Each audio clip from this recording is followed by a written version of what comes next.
So, my roots actually are based here in Arizona. I was born here in Tucson. I'm one of the rare natives, and managed to find my way back. So, I did my undergraduate studies at Northern Arizona University. And after receiving a master's in medical sciences from the College of Medicine at Texas A&M, I moved back to Arizona, and actually into the Phoenix area, and had the opportunity to really apply the skills that I learned as a graduate student more on the molecular technique side, to my work in an environmental lab, in the Phoenix area. And a few years later, after having our second child, moved back home to Tucson to be closer to family, and instantly found my home for about 14 years at Cord Blood Registry.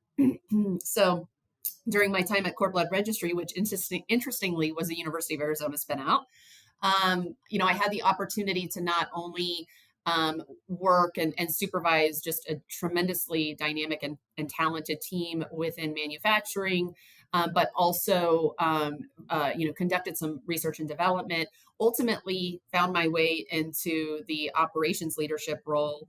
And after 14 years, was in the position of vice president of our Tucson operations.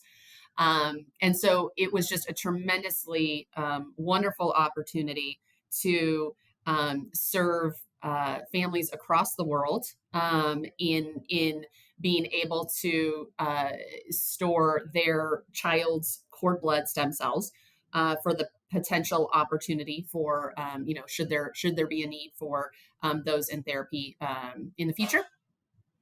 And interestingly, in about 2019, after watching Critical Path Institute for a number of years as they had grown in the Tucson area, found an opportunity to join the organization as chief operating officer.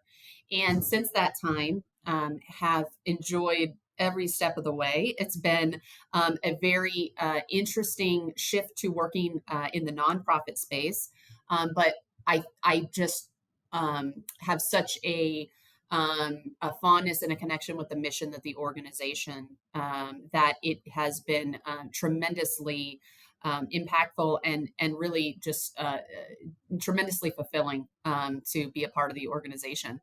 In my current role as president and chief operating officer, I'm primarily responsible for organizational wide operations, supporting really our talent and our resource needs, legal, technology, and really making sure that our tremendous scientific and technology programs really have the support that they need to be able to operate most effectively.